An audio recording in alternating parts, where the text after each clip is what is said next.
Hello and welcome to Giant Mess, a sloppy sports and entertainment talk show about the New York Giants, New York Mets, movies, TV, comedy, and a whole lot more. It's hosted by a giant mess. That's me, the real cinch Neal Lynch. I'm a plump and furry Irish Italian American who graduated from a Catholic high school but isn't Catholic, and also went to a college known for producing doctors and lacrosse players. And then I became neither. Instead, I'm everything you want me to be and nothing you would expect all at the same time. Doesn't make sense. You can leave me a voicemail or you can text 862-BIT-1986. That's 862-BIT-1986. On today's episode, we're going to recap the Mets 2020 season. Very disappointing season. Lots to talk about there. There are 5 games that stand out to, I believe it was SNY or MetsMerized online, is particularly poignant when thinking about how we missed out on playoff baseball. 5 games in a Mets season of disappointment. Also, SNY handed out grades for the offense, defense, starting pitchers, bullpen, Rojas, and Brodie Van Wagenen. We're going to respond and react to the ranking of the 3 best and worst moves that Brodie Van Wagenen has made as Mets GM via Danny Abriano of SNY. We'll also look at some potential GM candidates for Sandy Alderson and Steve Cohen to play around with. That comes from MetsMerized online. And also top 3 positions of need to address this offseason. We'll move on to the Giants. We're going to try to recap the Giants' embarrassing loss to the Niners in Week 3. We'll check in on how Andrew Thomas is comparing to other top rookie offensive linemen like Tristan Wirfs, Mekhi Becton, Jared Wills, Dedrick Wills. Yeah. We'll discuss how the Giants are ruining Daniel Jones, basically. And we'll also hit on the mysterious disappearance of Markus Golden. Those past 2 items I mentioned are from Paul Schwartz, a New York Post. And then, I guess we'll preview the Week 4 game against the Rams. I guess. It's going to be a loss. There, spoiler alert. I said it. So with that, let's dive right on in. Let's talk about life, first of all. We'll just dip our toe into the pool of life. My wife celebrated her birthday. I will not disclose the number or the number of the birthday, but she had herself a time. She went down to Philadelphia with her sister, who also has a birthday a week before her. So it was a joint birthday celebration. And I'll just say this: I'm not going to put a number on what birthday my wife celebrated, but it takes longer for her to recuperate and recover from a night out. I will say that. Longer and longer and longer. You assign a number to that, what you will. Meanwhile, my sister, sister-in-law, 23 years old, she can bounce back. Elastic. And there were a lot of sugary drinks because that's what young ladies tend to gravitate towards. The sugary drinks that taste sweet but give you a nasty hangover as you mature. So my wife was pretty banged up, but she was away. So that meant she went to play and I had to stay. I stayed home with our daughter, watched her over the weekend, and we just watched a lot of TV. I think some parents, I know if I go somewhere for a weekend, my wife is taking the baby everywhere: the park, the beach, the pool. She's just trying to get that baby out of the house throughout the entire day, each day, Saturday and Sunday. We planted our cute patooties on the couch and we watched nonstop TV. I had college football on the iPad. I had college football on my laptop, which I've connected to a screen, a monitor. And then I just we binged Cars, the Cars movie franchise, and mixed in a little Paw Patrol. And I think she had herself a time. It's like, you're going to have unlimited food. You can eat whatever you want. You can watch whatever you want. Because daddy's tired. I will say this about the Cars movie franchise. Cars 1, good flick. I liked it. Cars 2, I was confused. Thoroughly confused for the first 10 minutes of this movie. It's a spy movie? What the hell is going on there? Cars 3, I liked it. Got back to what made Cars 1 so likable and successful. Cars 2, spy movie. Why is it a spy movie? First of all, why is it a spy movie? Why is there international espionage? And why is Mater, voiced by Larry the Cable Guy, a spy. Didn't we already have a spy movie with Larry the Cable Guy and it was universally panned? Wasn't that the case? Or is this the springboard for Larry the Cable Guy to become, for that next step, to do a live action spy movie with him as a dopey double agent? Like, come on, guys. In reading the user reviews on IMDb and Amazon, it's kind of like, okay, I can understand why this was not like a huge bomb, because you do have a section of the audience is like, I don't understand what everyone's talking about. This was fun. And it's like, okay, yeah, sure, it's fun. You're a Mater guy or gal. You love Mater, but there's only so much you can take of Mater. So yeah, that was a departure for me. And it's like the guy it was the last movie that John Lasseter, who directed like Toy Story, I think, and Cars 1, he went on to bigger and better things. So I don't think this is like, a commentary on how he did as a director, but the Cars 2, the spy one, was the last movie that he directed. And apparently he got the idea from when he did promotion and publicity abroad for Cars 1. And he likes him and his kids like spy movies. And that's how Cars 2 happened. So, I mean, it's probably just a bump on the road for him if he even considers it that. But I just thought that was a bit odd. Paw Patrol is just a whole nother bag. I mean, wow. There's a cop puppy. There's a fire dog puppy, Dalmatian. Then there's a helicopter pilot. And those make sense to me. And then there's like a recycling puppy. So like a waste management puppy, but just specializes in recycling. And then I think there's like a handicapped puppy who I'm kind of blanking on I think that might be the recycling puppy, but I'm not sure. And then there's a construction puppy. So it's like, I guess all that makes sense and comes together. And then I put on an episode with her last night and they're rescuing dinosaurs. And that's where I drew the line.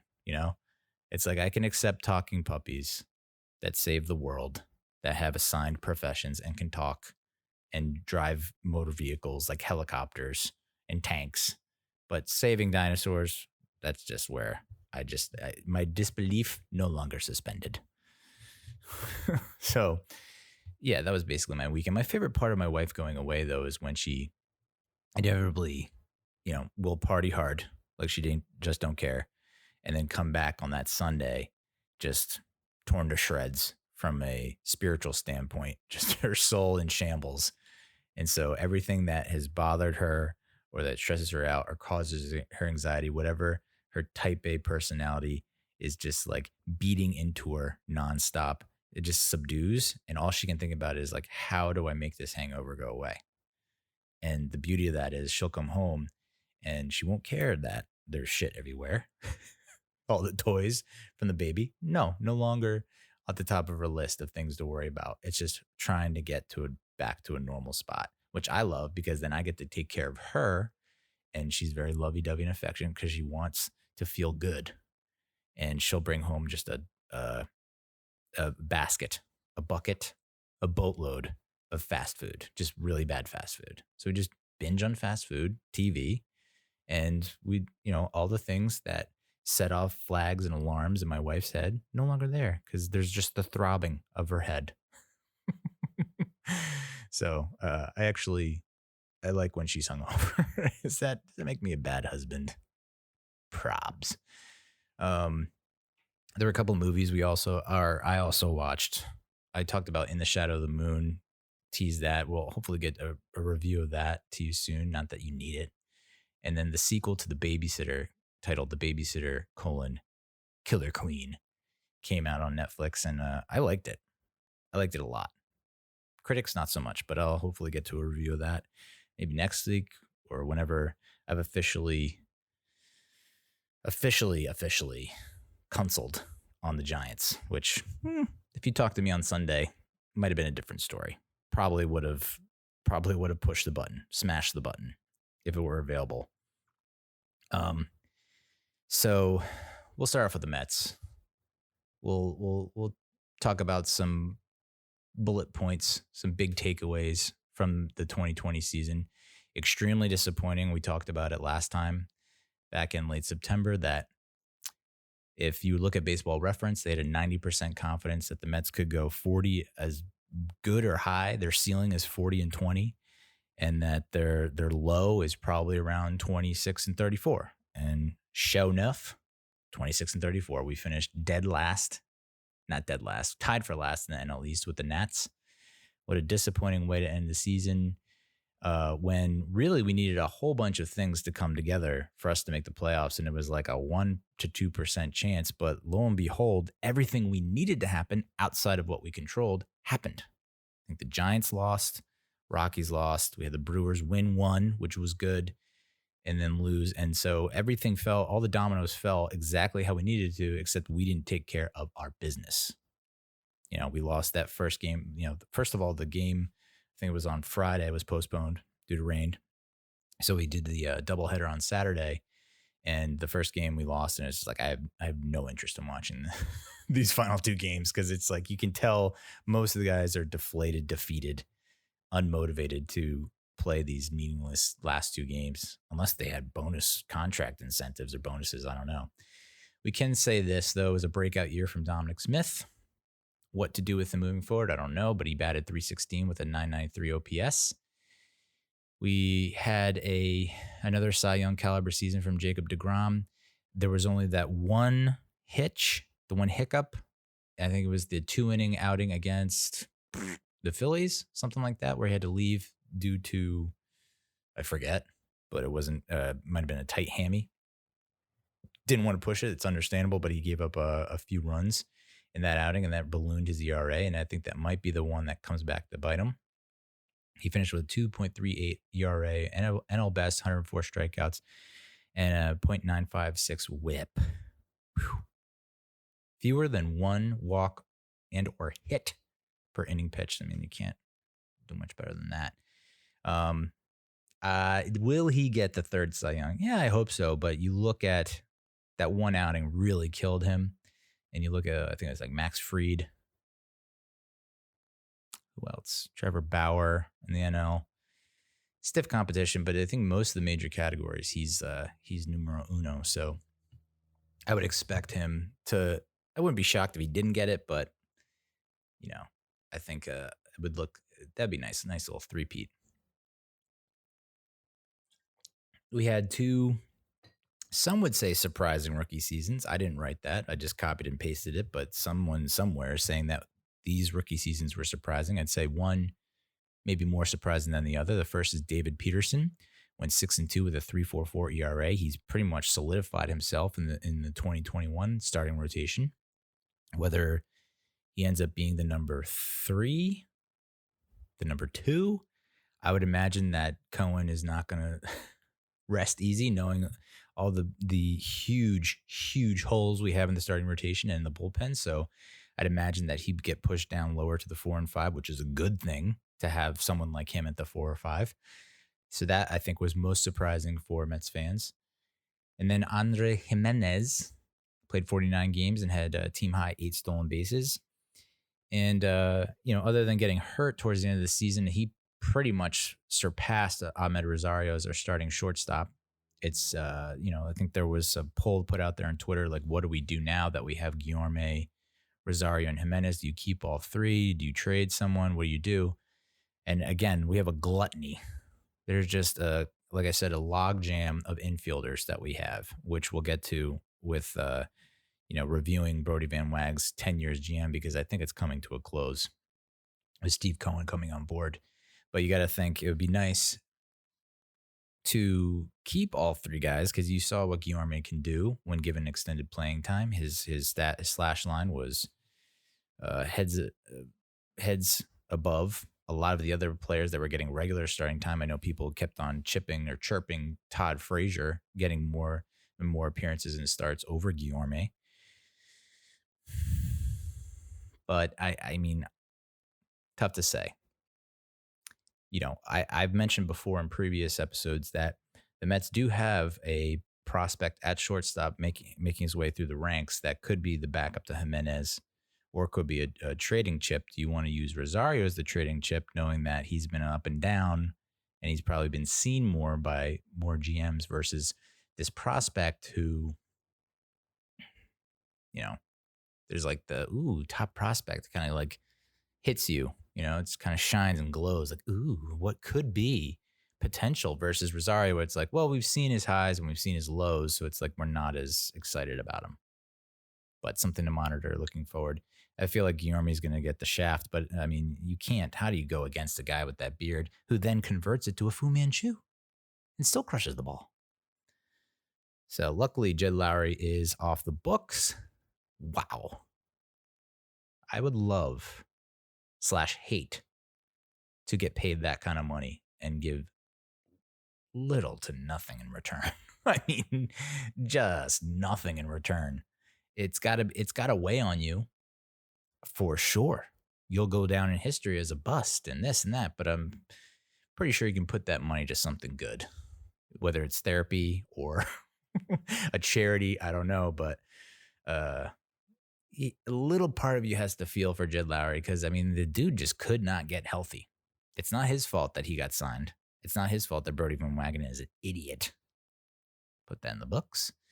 Yeah, so we led the majors in batting average. We only trailed in powerhouses like the Braves, Dodgers, and Padres in slugging and on-base percentage. All three of those teams are playoff teams. I think the Padres just smoked the Cardinals. The Dodgers advanced. The Braves advanced the NLDS. So, I mean, the hitting and the offense is there. Would I still like to add an offense, a nice big bat to that lineup or two? Fuck yeah. We would be, I mean, but you can see why we're not exactly there yet as a postseason team. And we'll get into it a little bit, but we ranked 21st in running score with runners in scoring position with a 243 average. Unacceptable. And a lot of that has to fall on Pete Alonso, because how many times have you seen him come up bases loaded or men in scoring position, 1 out, 2 outs, whatever, and he cannot drive them in. He strikes out. Like, you just got to put the ball in play and make it difficult on the defense, force them to make a play. But then you look at we'll get into it, but geez, Louise. Like, I think the criticism of Pete Alonso is a little premature. It was only a 60-game season. How he performs over 160, and I guess you could say that for a lot of the Mets players this year. Maybe this was just our bad 2-month stretch. You know what I'm saying? We always have a bad stretch here and there. Typically 2 of the fucking however many months it is, 4 or 5 months that we play, not great. We're usually playing 500 or below 500 baseball. So maybe this was our 2-month bad stretch. And if you selected another 2 months from us, we would be 34-28 or whatever it is. Here are some stats that kind of stood out to me when I looked at Baseball Reference. We were 6-11 in 1-run games. And you can pin that on probably 2 things. One, the bullpen not being able to come in and hold during when the bases are juiced. Our closers, our rotation of closers, first beginning with Diaz blowing saves, but then the lack of confidence in Diaz forcing him to become a middle reliever, and then experimenting with different closers, Lugo going to become a starter. And then, of course, just our inability to get guys in when we have opportunities, scoring opportunities. So when it's a run game, bases are loaded, you don't get anyone in, And then we were 1-4 in extra inning games, which again goes back to what some would say lack of clutch hitting. We're not hitting in the clutch. A lot of these numbers that are put up by our offensive juggernauts in the lineup, they're done with like no one on base. Can't have that happen. You need to take advantage of every chance you get. So, who is this from? Boom. MetsMerized online, as always a great resource. If you haven't bookmarked them or subscribed to them, or whatever, do it, because that's where I pull majority of my material from. They published 5 games in a Mets season of disappointment. These are 5 games that stand out as particularly poignant in the post-mortem analysis of another season ending without playoff baseball. Whew, it's a tongue twister. The August 31st game with the Marlins at Citi Field. The day before, they lost both games, a doubleheader at Yankee Stadium, and all seemed set up for a Mets win. We had Jake on the mound to make up a game. Marlins had to travel. We jumped to a 2-0 lead, and then they got to Jake in the 6 or 4 runs, highlighted by a Garrett Cooper home run, whoever the hell that is. Pete Alonso error, and Cano hit a homer to make it close, but still, that's a tough loss to swallow, especially given what happened before that. He had the August 14th loss to the Phillies in Philly.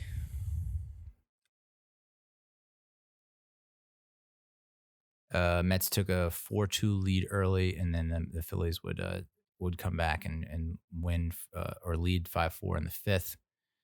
Cano comes back, ties the game in the 9th. Huge hit, clutch hit.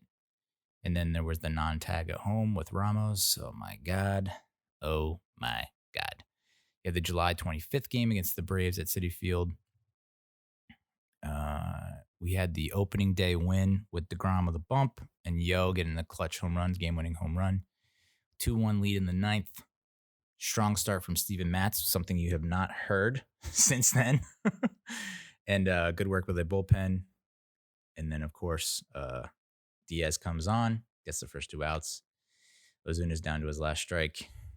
And after a questionable call, Diaz hangs a slider. Ozuna takes it to right center. Braves won the game 5-3. Oh, boy. I tell you what. It's hard to reopen these wounds. You know? The September 7th game against the Phillies. I mean, we just did not do well against the Braves, and we did not do well against the Phillies, and we did not do well against the Marlins, which is pretty bad when all you're playing are NL East and AL East teams. So, Zach Wheeler's revenge. Familia sucks. In extras, Gene Segura homers off Miguel Castro, and the Phillies hold on for a 9-8 win. And then the August 30th game against the Yankees at Yankee Stadium. MetsMerized Online says this goes at the top of the list because, first of all, it's the Yankees, duh. And one of the most bizarre games they've seen in 45 years of watching baseball. It's game 1 of doubleheader. Mets had a 5-run lead, 2 outs in the 9th. Yankees had a runner on first. Yankees had nothing going in the 9th, went down their last out, behind by 5. Diaz could not extinguish the fire. Aaron Hicks tied the game on homer to right. It's one of those, classic Yankee Stadium home runs that would have been like a double or maybe even a single in any other ballpark. And then we lose in extras. So I kind of put together, last year we had talked about like the 5 or 6 series, top 5 series that really cost the Mets the playoffs in 2019. I didn't get that. Well, there was only 60 games this year. So I would say there's 3 series, I would say, that really cost us a chance at the playoffs in 2020.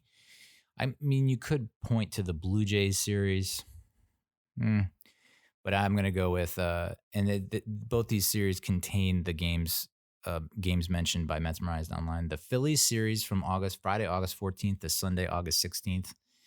We lost 6-5 on a walk-off on August 14th. I believe that was the non-tag game. That then forced us to 9-12. The Saturday, August 15th game against the Phillies, we lost 6-2, dropped to 9-13. And then the Sunday, August 16th game against the Phils, we lost 6-2 as well, dropping us to 9-14. In those 3 games, we had Lugo, Matson, and Porcello. And we went up against Neris, Nola, and Wheeler.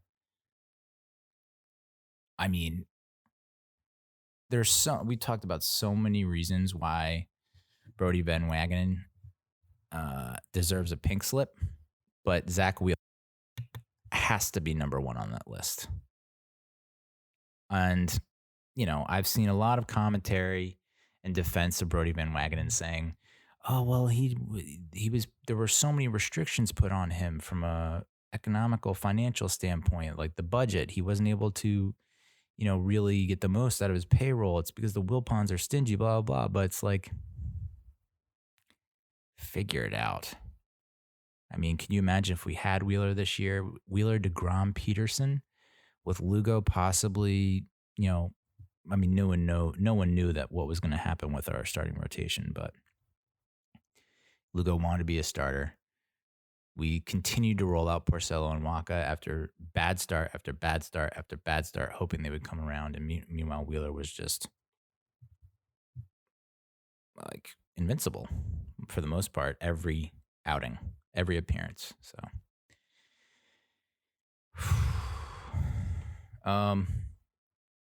So that 3-game set against the Phillies where we pretty much got swept. And then the next series was in late August when we closed out August with losing 3 in a row to the Yankees through 3 just awful, brutal losses, one of which MetsMerized Online mentioned, but there was the walk-off loss 2-1 on Saturday the 29th. We dropped to 15-17. So you could see we made between the Phillies series and the Yankees series, we made up some ground. Looks like we went 6-3. So we had a nice little hot streak going, and then all of a sudden, all the wind came out of our sails, and all the momentum just went poof. The next day was a doubleheader, and we talked about how 8-7 we lose in quote-unquote extras in the 8th, and then we lose in extras again in the 8th, 5-2, dropping us to 15-18, 15-19. I am completely 1,000,000% against this stupid, dumb, idiotic, moronic reducing doubleheaders to 7 innings a pop. It just does not make sense. If you're going to do that, you got to move all games to 7 innings. We've seen with the Mets out of any team that the 8th and 9th innings are not a sure thing. So how you can count these 7-inning doubleheaders against someone, I just don't buy it, and I hope they don't move towards that. I don't think that's the solution. I don't think that's the answer. I mean, you want to space them out more? Okay. You want to throw like game 2's at 7, game 1's at 1? Why not? 1 o'clock game, it ends at 4. You get plenty of time to relax, get a nice treatment, get a nice rub down, ice bath, whatever you need. I just, I'm not a big fan of this, the 7-inning doubleheaders. The extra inning guy on second also kind of sucks, but we know how bad some extra innings can get where it's like the 17th inning and you're like, kill me. So yeah, okay. Maybe we'll stick with that. I think people are warming up to that. I was not warmed to that because the Mets lost in the first extra inning game that had that, I think it was to the Braves with the guy on second, and then, consistently losing doubleheaders with 7 innings. It's like I was very anti both those things. And then the final series, so it's 3 series really that really fucked us. So it was the final series against the Nationals. Like I said, everything fell into place. You just had to win out against the Nats team that is tough. I'm not going to deny that, but had their own issues, and we had opportunities to win and just couldn't pull it out. So that's that. Those are the games and series that really cost us. I guess like I said, you could point to the Blue Jays series as well. You can't lose 2 of 3 there, especially when they were not at 100%. I think there were multiple opportunities to win against the Rays. We weren't really necessarily blown out of the water by the Rays by any means, but they just played solid fundamental baseball. And that's how you win games. You don't make mistakes in the field. You don't make mistakes on the base paths, and you don't miss the opportunity to bring guys in when they're on base. So this is another gem from Danny Abriano of SNY. He handed out grades for the Mets in the 2020 season. He gave the offense a B-. Said that they struggled badly with runners in scoring position, as we mentioned, during the first half, but they were still quite potent. Got productive seasons from Conforto, Smith, Cano, McNeil, and Nimmo, with most of those players landing in the top 10 across most of the major categories in the National League. Andre Jimenez, who we talked about, was a bright spot. Uh, Originally, like most of his offensive at bats and, plate appearances towards the beginning of his tenure at the Mets were, McNeil esque in that he's making contact and just spraying the ball, and then he showcased a little power towards the end. The injury, the hamstring injury, Reyes had something similar like to that early on in his career in like 2003 that limited his playing time. So I'm hoping he doesn't fall into that black hole, that he's able to figure out the hamstring thing, because we need him in the lineup badly. And then, Alonso, he struggled badly, but Jesus, he finished with like 16 home runs and almost, I think, 40-ish RBIs. I mean, if you extrapolate that over 162, it's like 40 some odd home runs and 90 plus RBIs. The batting average is a problem. The strikeouts are a problem, but his OPS is incredibly around average, despite having a batting average around 200. He slugs the ball when he does make contact. It's just, he's got to stop chasing. And then Wilson Ramos and Ahmed Rosario. We talked about Rosario probably getting demoted, but being some nice insurance for Jimenez. Not being that big a step down should Jimenez get hurt. And then Wilson Ramos just had a pretty abysmal year. It always seems like whenever the rest of the lineup was struggling, Ramos and Rosario would break out. And it's like, now you break out. You need to get on the same page here, guys. But yeah, Ramos was just not where he was in 2019 at the plate in 2020. And as we see in the next grade for the defense, Abriano gives the Mets a D, and that's largely because of Ramos behind the dish. It's just when you think that he can't play any worse behind the plate, Ramos makes it. I mean, it's just like, what? How are you a catcher, dude? So it feels to me like he's not going to be a catcher for long. They're going to buy him out, and then he'll move to maybe someone needs a DH or something. I don't know. And then Nimmo in center, before the season, I said, I'm perfectly fine with Nimmo in center. He's fine. It's fine. I'm fine. He's great.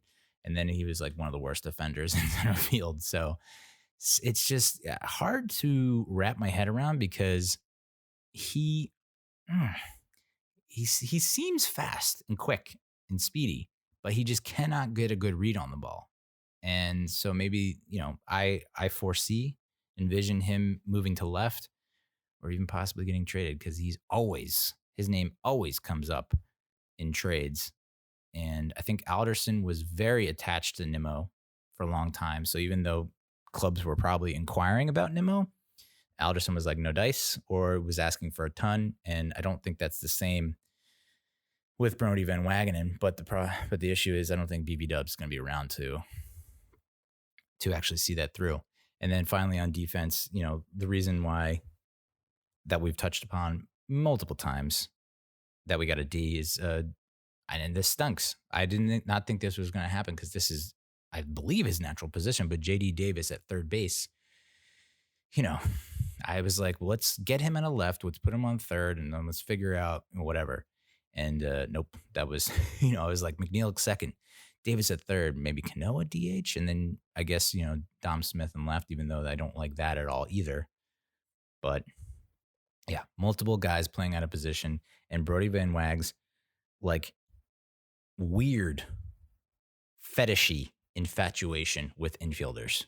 We had like I mean, out of the 40-man roster, I think 30 were infielders. It was just absurd. And we'll talk more about that a little bit down the road. Starting pitching, Abriano gave him a D. Other than DeGrom, Peterson, and maybe Lugo, there wasn't a whole lot to be proud of. Waka was above a 6 ERA. Porcello the same. Gesellman didn't really give you anything. He was more of an opener than a starter. We just couldn't figure it out. Mats had just a train wreck of a season. So that will be, as you'll see in a little bit, that will probably be one of our offseason needs. Bullpen was a C. There was some good and there was some bad. Considering the names in that bullpen, a C is generous. And maybe it's because it's nostalgia and like attaching a certain amount of value to those names, sentimental value, because of what they've done in the past. But how we got a C out of this bullpen is just like, remarkable considering their performance during the season, but also like completely devastating going into the season, thinking that like, holy shit, we have all these pretty good above average arms. And nope, they're most likely past their prime or donezo. So let's start with the good. Edwin Diaz, despite getting off to a really bad start, cost us 2 games early on, 2 important games. I mean, they're all important, but he came back and, even though it wasn't smooth sailing for most of his saves, I think he is getting back to a spot where he was in 2018. So that's good news. Hopefully that carries over into 21. Abriano has Justin Wilson and Chase and Shreve here that were very good. I would say towards the end of the season, Shreve started to implode, was not as locked down as he was before. And Wilson, wasn't exactly 2019 Wilson. And, it wasn't like, completely flawless when he came in either. Miguel Castro, when he first came over, we mentioned it before, he was giving up like game go-ahead runs, home runs, hits, what have you. Seems like another Diaz 2.0 where it's like he comes in and makes 2 people look stupid. And then the next guy gets a hit, next guy gets a walk, hit by pitch, wild pitch. And it's like, how the fuck, what happened? I just went to the bathroom. But he got much better towards the tail end. So we'll see. I don't know. Dylan Betances was a joke. Equal parts ineffective and injured, as Abriano puts it. And odds are we're probably not going to retain him, but I don't see any reason why we should. Jeris Familia had a decent ERA, but walked roughly 7 batters per 9 innings, just unheard of. And then the Mad Dog, Jared Hughes, who came on and made such a splash with all his goofy, wacky antics and was a likable dude. And then he just like couldn't. I mean, there was a stretch where he just was giving up 3 runs every outing. And it's just like, what the fuck is happening here? I guess you could say the same about Brad Brock. Just not exactly what we're looking for. Abriano gave Luis Rojas a B. And, I guess I am a harsh critic of myself and of others, and it's a flaw. And I'm sorry. But B seems high, but I can understand his reasoning for it. You had a pandemic, a lot of situations going on. They had to deal with an extended period of off time because of the, 2 guys got infected with the virus. So you had to deal with the virus. You had to deal with Stroman opting out, not having Syndergaard, Yo opting out, Yo missing without any explanation. So there were a lot of curveballs handed to him in his first, not even full season as a manager. So I guess it's hot and cold, bittersweet, the way you could perceive his behavior. I think some see his lack of emotion. They think this guy does not care. But then others see him as kind of even-keeled, Eli Manning-esque in that he doesn't let a lot bother him. He doesn't let a lot affect him. He's not going to get too down. He's not going to get too up. And maybe that's what you want in a manager. But there are times where you're just like, please give me something. I mean, we're going down in flames and you're just standing there like, it's fine. Van Wagenen got a D. I would have put this as an F, but I guess because of what the Wilpons, the pressure applied by the Wilpons and their stinginess, you don't give him an F because it's like he did the best with what he had available, but that still was not even close to being good enough. So I'm fine with a D. I think this is also from Abriano of SNY, ranking the 3 best and worst moves Brodie Van Wagenen has made as Mets GM. We'll start with the 3 best. Signing Jacob deGrom to an extension, 5 years, worth $137.5 million. Yeah, it's looking like a steal, even if you see significant drop-off. Even with a significant drop-off where he's just pitching at the major league average, the fact that he can we won't get to see that major league average until, probably towards the end of that 5-year extension. So kudos to him for pulling that off. Who knows if deGrom comes back and is like, I mean, how much more of this can you stand if you're deGrom? I mean, yeah, sure, it's a lot of money and you love it. But is Jake the kind of guy, and I don't think he is, where he's going to say, you know what, I kind of want a ring. It would be nice to put on the mantle, to add to the resume. in my Hall of Fame trending career. And if we continue to lose at this rate where, he's not getting the wins that he should have, how many years, basically how many more years of this can he take before he's like, I want all the money in the world or I want to be traded to a winner? I have a feeling he might even get both. I mean, not traded to a winner, but he's going to get a winner and some buku cash money, y'all. Number 2 of the three best moves is trading for JD Davis. Yeah, you can't argue against this. Although, I'm going to throw it out there. A little devil's advocate. JD has definitely exceeded all expectations offensively. I think offensively, he's been great. Is he a guy that you can slot in at 3 or 4 every single game? So, I mean, great addition. Is he your everyday third baseman? I don't know. Is he your left fielder? I don't know. So defensively, again, we're running into a bottleneck. We're running into a bottleneck at DH and then in the infield. And you have a hole in the outfield. And I don't think this rotation of McNeil, Davis, and Smith in left field is going to cut it. And unfortunately, that means one of the I mentioned this going into the season. I think Davis and Smith are going to be the guys that are on the outside looking in. And I know that sucks for fans because they're fan favorites, but what else are you going to do? You need someone solid at third defensively. You need someone solid defensively in left. And maybe you sacrifice a little bit at the plate. I don't know.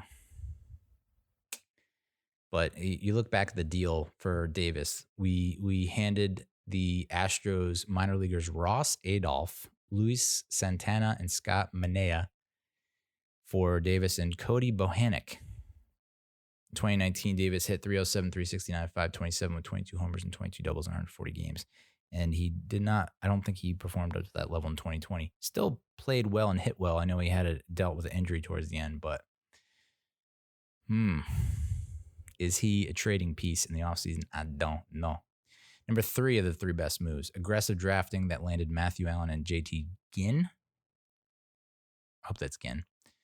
2019, we got Allen, who ranked as the 13th best prospect in the draft in the 3rd round, which is incredible. And then this past year, the draft, we took Ginn, who is another first-round talent in the 2nd round. So in a lot of ways, or in that respect, I guess Van Wagenen is similar to Gettleman, the Giants GM, New York Giants GM, in that he can draft well, but he just stinks when it comes to trades and free agency. So I don't know.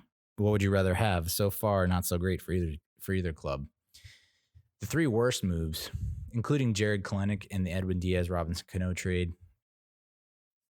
I mean, that has haunted us just about every day since that has happened. I see that at least once a day on social media, on Twitter. It's like, here's an update on Jared Kelenic, Mets fans. And it's like, I don't need to see it, dude. We know it was bad. And even as Diaz got back to form, and even Cano is like played, above and beyond what we thought we were going to get out of him, you still have to keep an eye on Kelenic and be like, oh, we could have had I think it was 10 years of control on this young upstart phenom. All right. Signing Jed Lowry. We talked about this before. This is one of the most inexcusable, baffling moves that Brodie Van Wagenen made. We were already jam-packed with infielders following the 2018 season. Sure, McNeil had come on late, and you weren't sure if it was just because we were out of playoff contention and teams weren't taking us seriously, and it was kind of like everyone was letting their guard down. That's why McNeil was excelling. And so I get it, sure. But then you had Cano, and you also had Frazier. So what the fuck are you doing with Jed Lowry? And JD Davis? So many infielders. Why would you feel the need to bring in a 35, 36, 34-year-old infielder? Whew. Yeah, I mean, we could go on and on about Lowry. Tough signing. Number 3, trading Anthony Kay and Simeon Woods Richardson for Marcus Stroman. He puts an asterisk. Abriano puts an asterisk on this one. It dealt over a decade of team control of Kay and Woods Richardson for what is essentially a season and 2 months of Stroman, and we didn't even get we ultimately didn't even get that. We didn't even get close to that. We literally got, I think, 2 months. Because, I mean, but you can't blame Van Wagenen for that. I mean, global goddamn pandemic. So, yeah, I would say the worst moves, the bad moves, far outweigh the good moves. Of course, much is to be seen from the aggressive drafting. Who knows how Allen and Ginn turn out? Maybe they turn out to be the future DeGroms, and it's like you can point to Van Wagenen. But all the success we've had up to this point has been because of Sandy Alderson and his moves and his development of homegrown talent. So, I understand the belt was tight. Pennies were pinched. The wallet was closed shut. The purse strings were knotted, triple knotted. I get it. But you still need to be savvy and be able to make moves with less money. I mean, hello, the Oakland A's. Moneyball. I mean, Jesus Christ. Buddy Bean. So he's probably on the outs. So with that in mind, with Brodie Van Wagenen most likely gonzo, here are some potential GM candidates for Sandy Alderson and Steve Cohen to play with, to consider. This is from MetsMerized Online. First off, we have David Stearns, who's the Brewers president of baseball operations and GM. He grew up a Mets fan. Always nice. Love that.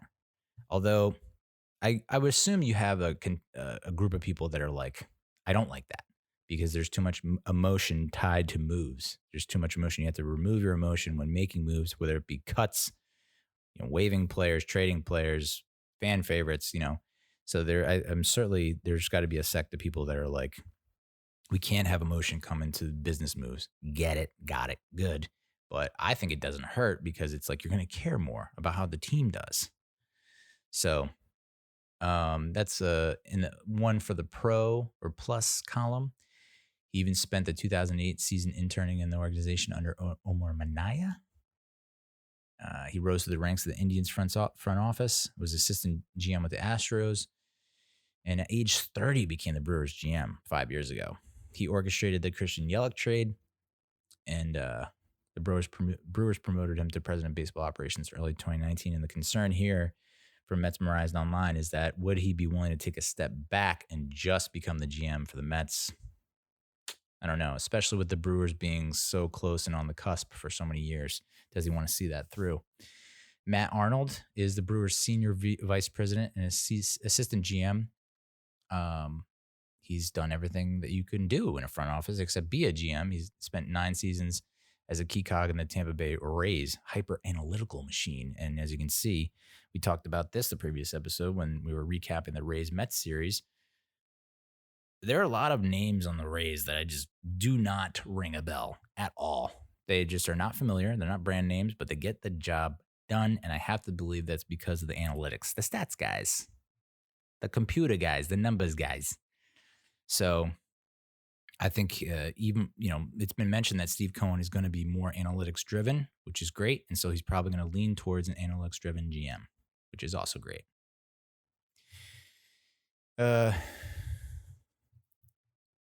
Billy Owens is next on the list. He's the A's assistant GM and director of player personnel, and he specializes in player development. Believed to be one of his strongest skills. He spent 19 seasons in the A's front office. So I think you can see the two-pronged approach that we have going for us when considering GM candidates. We want to be analytical and smart with our money.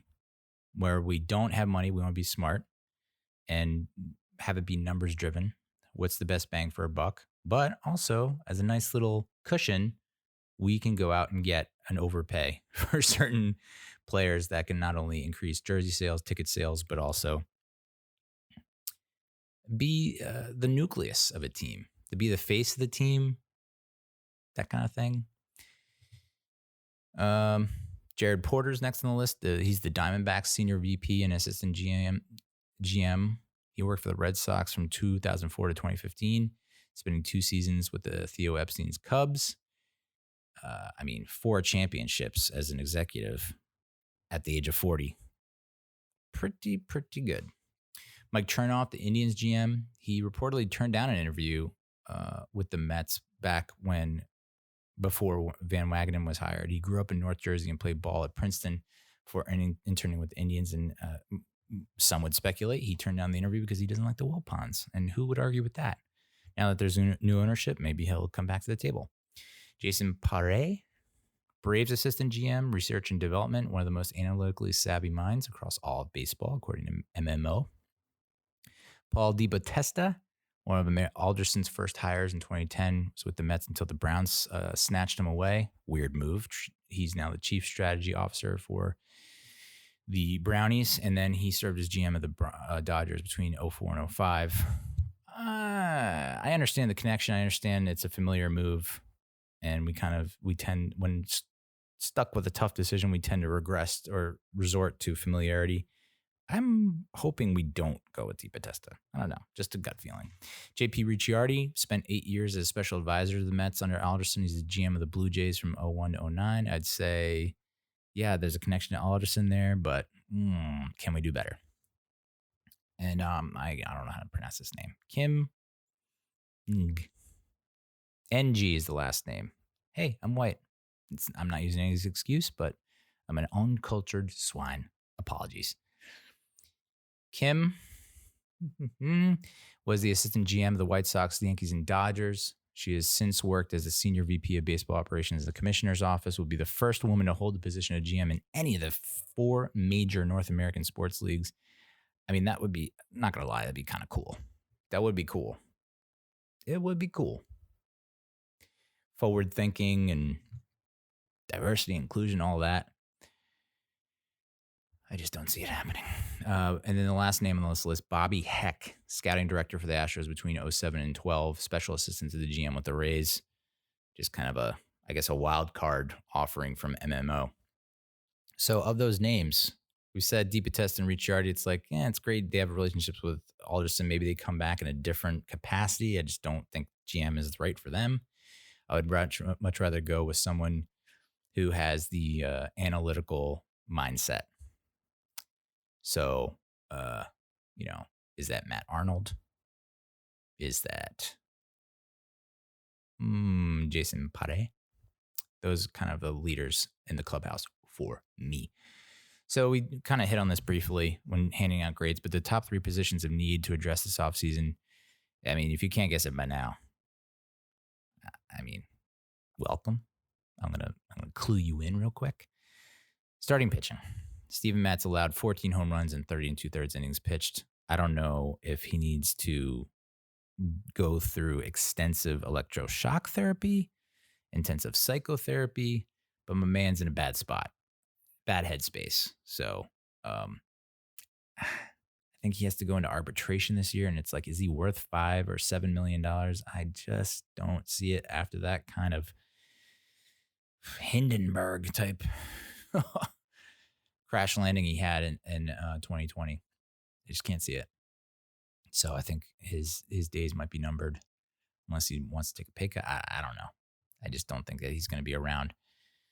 Do you throw a lot of cash at Stroman knowing he opted out when it's like, I understand concerns, but it's like, why didn't you tell us way before so we could have made some moves? You told us instead mid-season after you came back from the injury. It's like, come on, bro. So that's where I disagreed with the move. Just the timing of it all just wasn't right. So maybe we get Thor back in like May.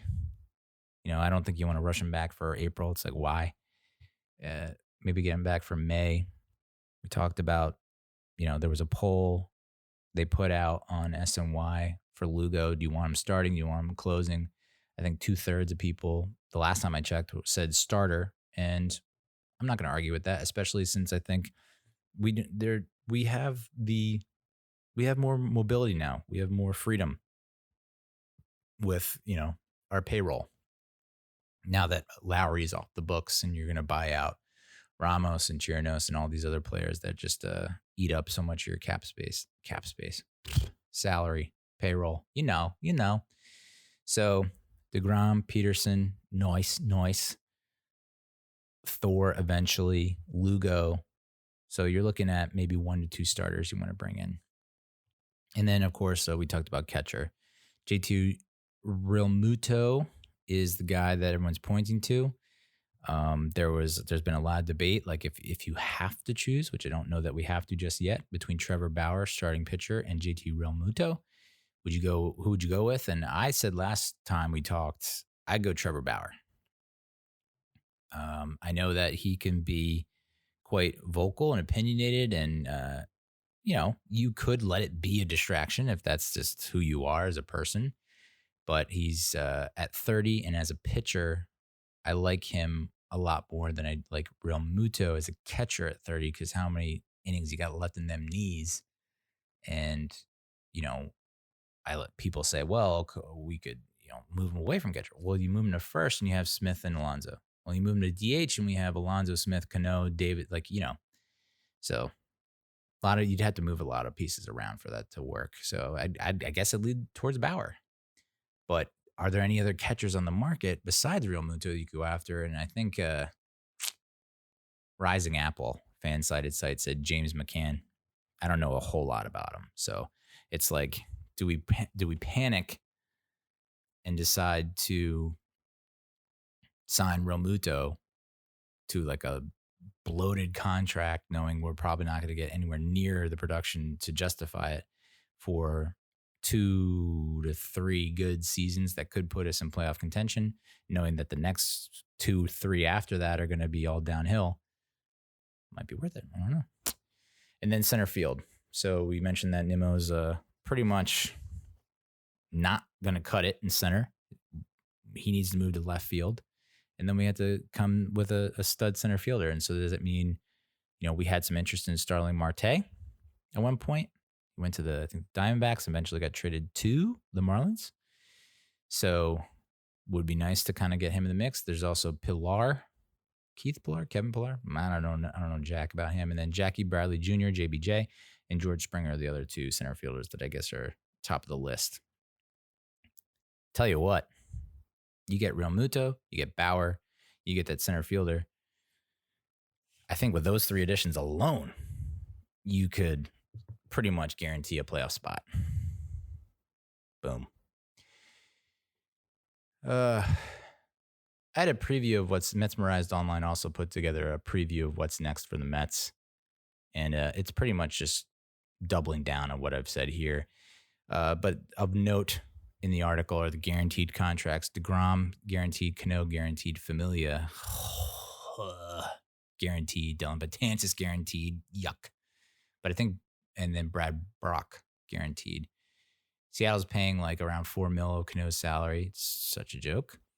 Betances and Brock have player options and will likely opt out and become free agents, which is interesting because I thought Brock was like a Mets guy. So I thought he would stick around, but I guess not. And then the Mets have roughly $69 million tied up on DeGrom, Cano, and Familia. Plenty of wiggle room. Arbitration eligible players. We got Thor, Shreve, Conforto, Matz, Diaz, Lugo, Nimmo, Gesellman, Castro, Rosario, Davis, Smith. I would say of those, I think you let Matz walk. I think you let Gesellman walk. I think, I guess you'd Shreve is not, give Shreve another shot. Gotta lock down and extend Conforto. I mean, it's all over the place. That's consensus. Thor, yeah. The Tommy John does not scare me. You look at Wheeler, you look at various other pitchers come back just as good, or if not stronger, after Tommy John. So I'm all for bringing him back. Matz, I mean, it's been real. I apologize for how things turned out, but it's just, I don't know that it's going to work out. It's not us. It's not you. It's us. Is that what we're supposed to say? Lugo, hell yeah. Nimmo, hell yeah. Like I said, Gesellman Gesellman's it's just too many injuries for my liking. And I know that happened with Wheeler as well, where he had a bunch of injuries over a few seasons, and then he's now like an ace. But I just don't see that happening with Gesellman. Castro, I guess you've seen enough to give him another shot. Rosario, yes for insurance. Davis, yes. Smith, yes. With the thinking or thought process that you cannot, let's not sign any more infielders, please. Let's just Non-guaranteed contracts: Jeff McNeil, Alonso, Nido, Guillermo Jimenez.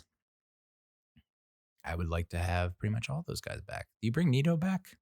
I know I think DeGrom likes him. I think maybe Thor likes him. So do you really want to roll with Nido, Ramos, and Real Muto? Yee. But under the key departures, MetsMerized Online has Todd Frazier, Wilson Ramos, Rick Porcello, Jake Marisnick, and Michael Wacha. Whew. Thanks for coming. Jesus.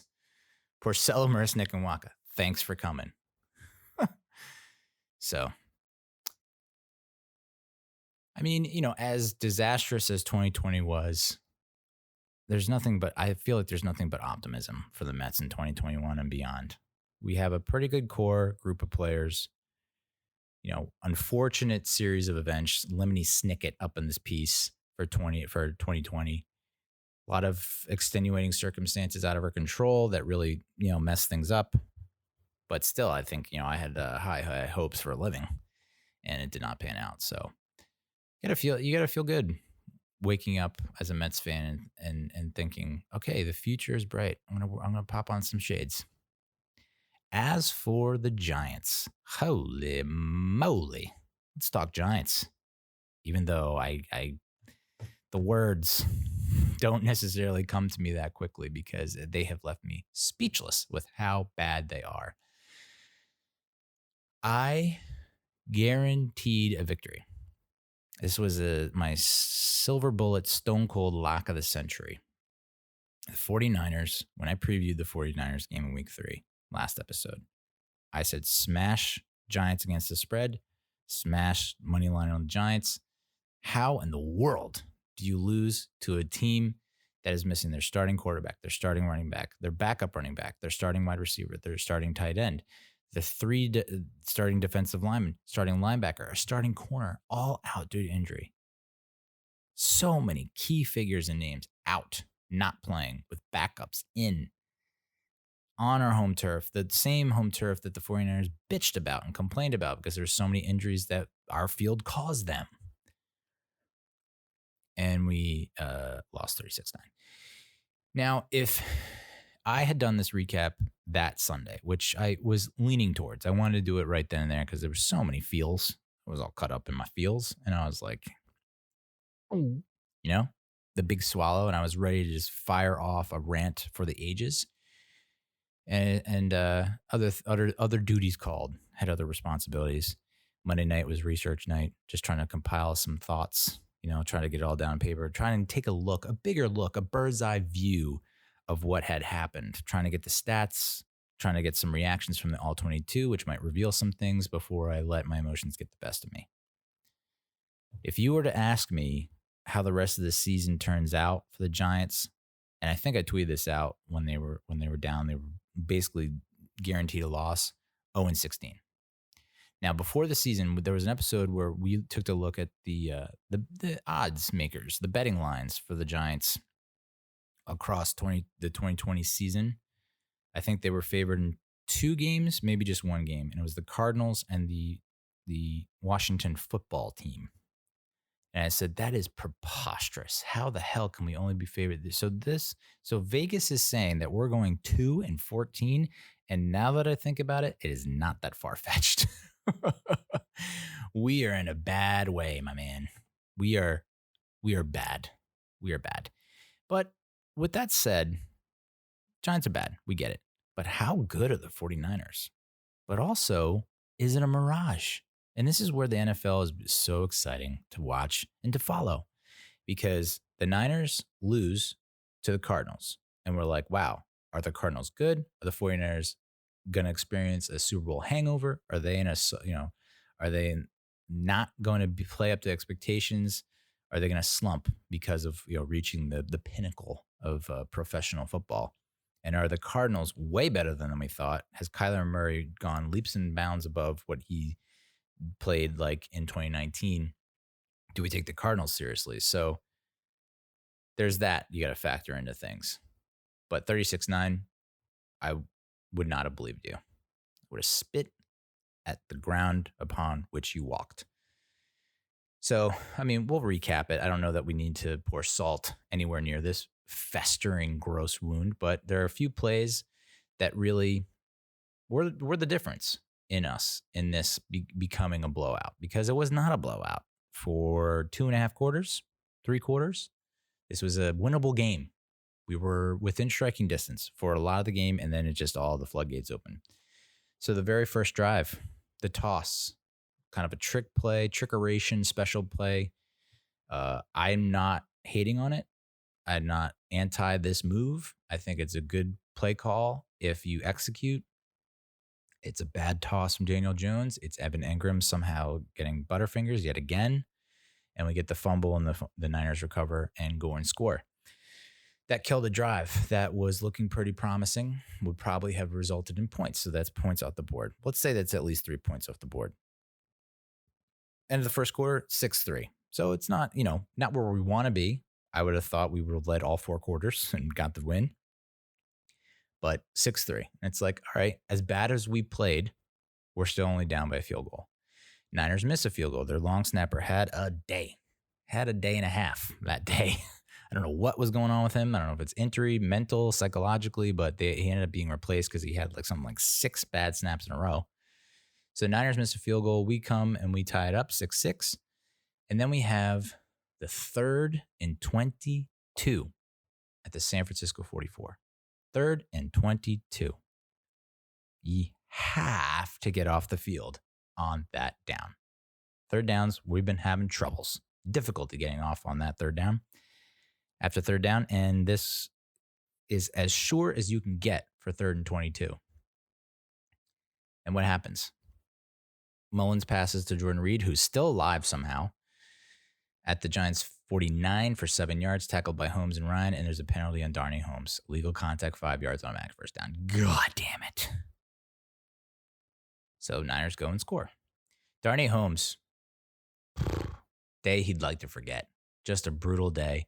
And just for the season is just, from my perspective, as a fan, is not living up to expectations at all. I mean, this is a guy that was hyped beyond belief in the preseason and training, and what would have been the preseason, the training camp.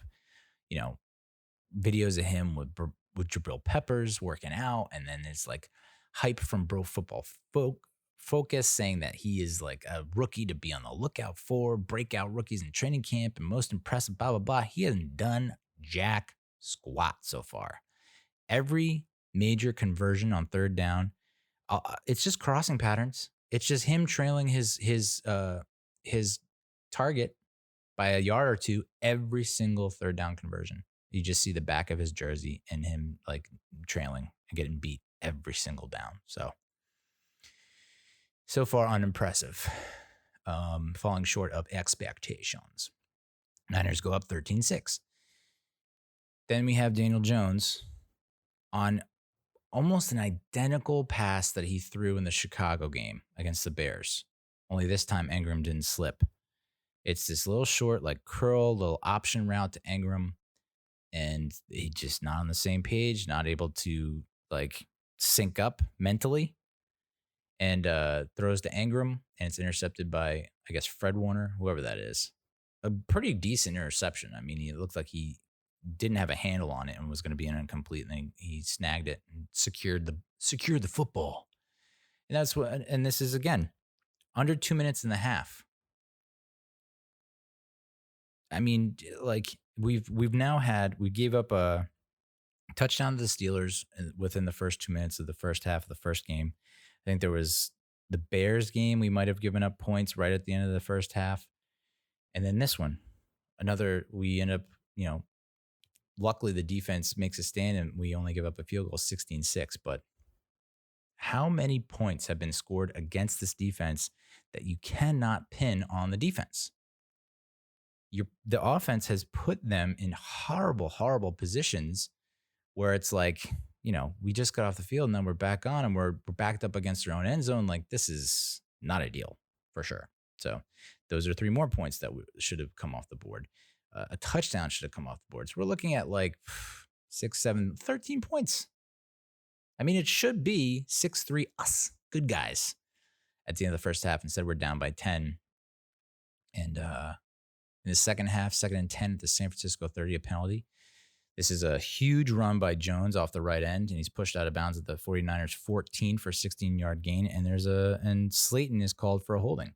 Didn't see that flag, but I saw the flag on Jay Tart for a face mask, which would have been 15 yards, which would have set us up with half the distance to the goal.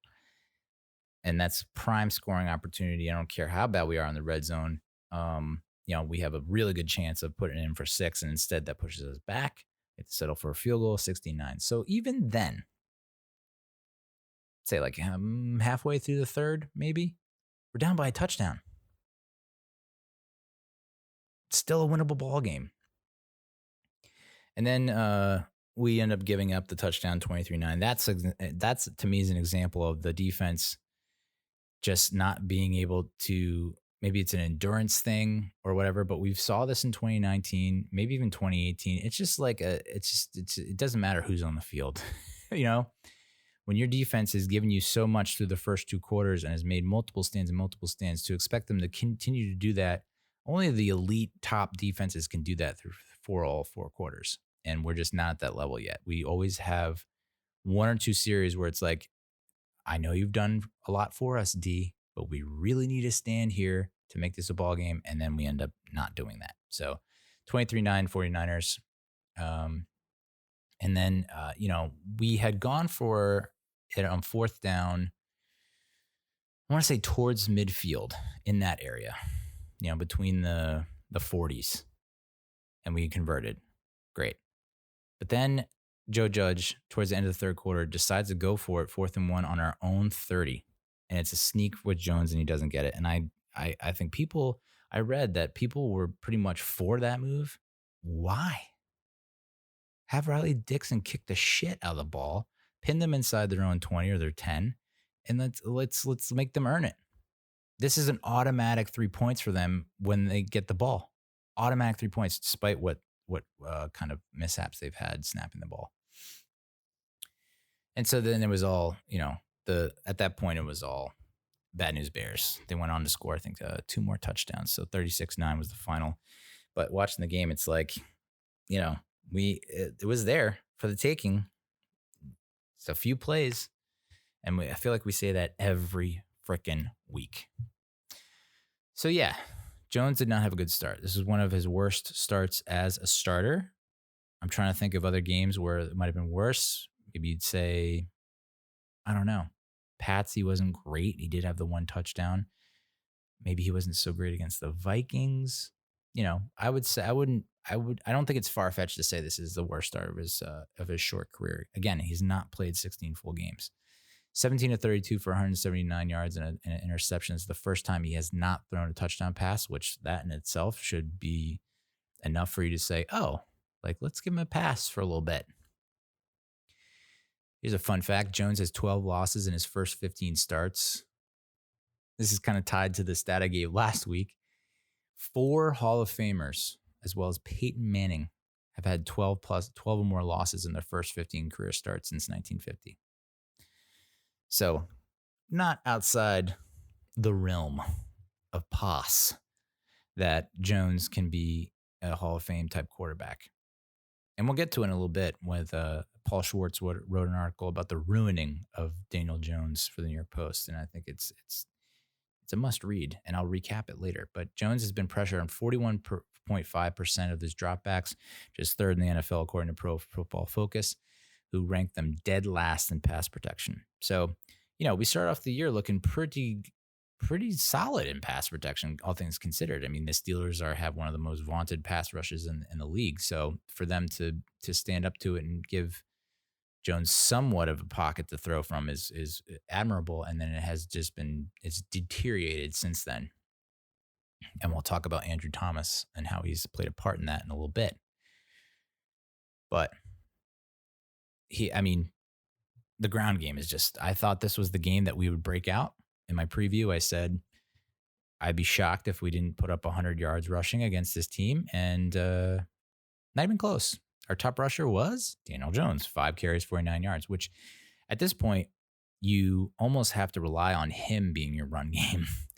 And so you saw it on like a few plays here and there, designed run plays for Jones because he can pick up a lot of yards. I mean, he averaged almost 10 yards a carry. Why they're not running more RPO, I can't answer that. I don't know. I mean, that was like the number one thing people were talking about when Jason Garrett became OC is like, look at Daniel Jones' stats when doing run pass option in 2019. His stats are as good as they get for him personally and across the league. So we should see a lot more of that in 2020, and we haven't seen hardly any of that. So maybe that'll change after this. Devontae Freeman, who signed like that week. I mean, he had like a week to prepare, had 5 carries for 10 yards. He did have the one carry that looked nice, was able to evade a tackle and get to this second level. So he still has some moves, and he looks like he's can take the hits. Wayne Gallman, 4 carries, 7 yards. Dion Lewis, 1 carry, no yards. Giants have yet to record more than 75 rushing yards in a game this season. They're the only team in the NFL to do that. I mean, we're dead last in rushing. And I threw out a tweet like, is this the year? And I don't know if this has ever happened, that a quarterback leads their team in rushing. And I have a feeling that probably might have happened with Michael Vick or Randall Cunningham, would be my guess.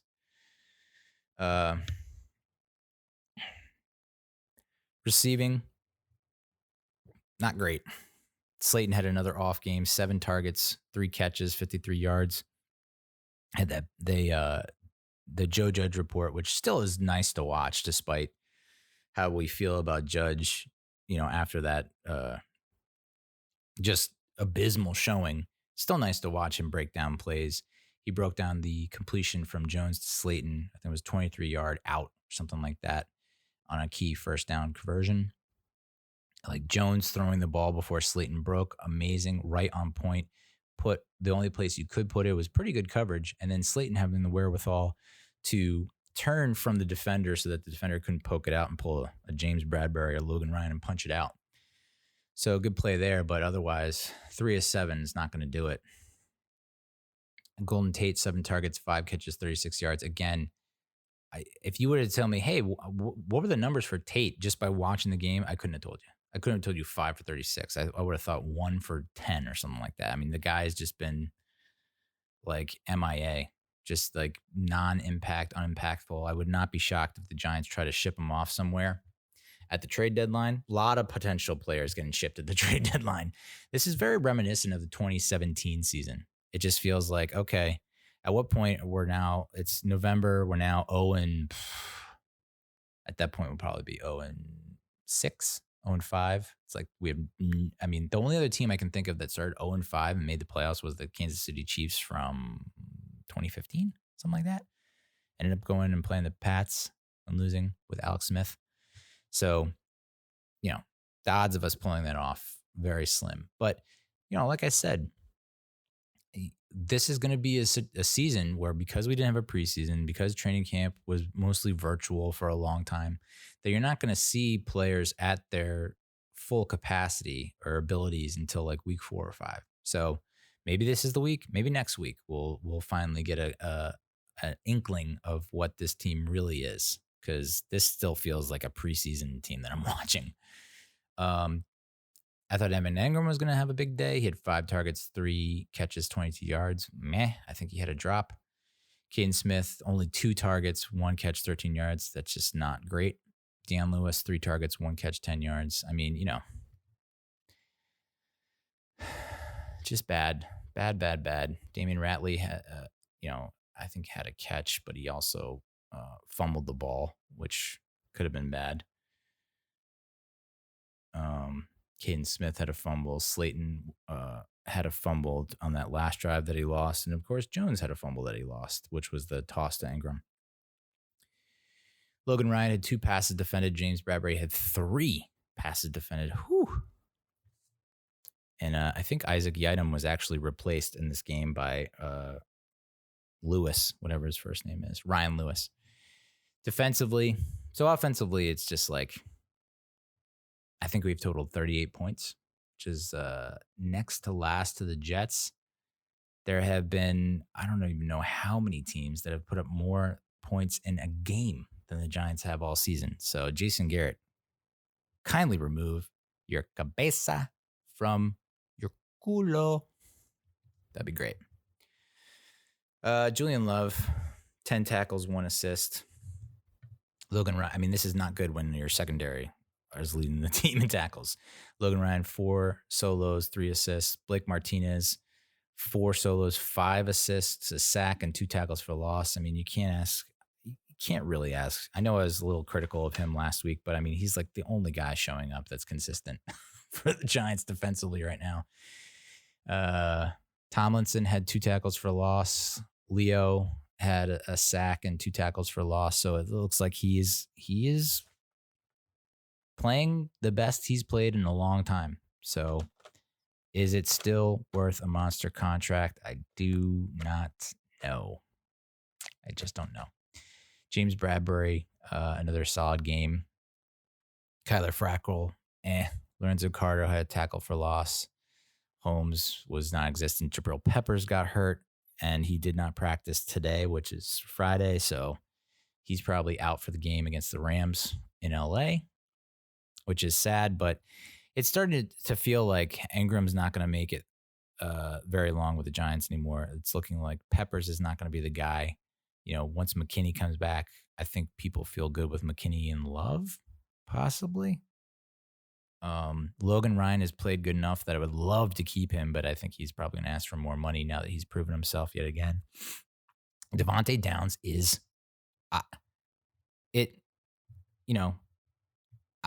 try not to be irrational here. I'm trying not to exaggerate too much, but holy fuck, what in the hell did this coaching staff see in Devontae Downs over the course of training camp that they would cut Ryan Connolly, completely remove Connolly from the roster? What in the world did this guy do that he deserved a starting spot?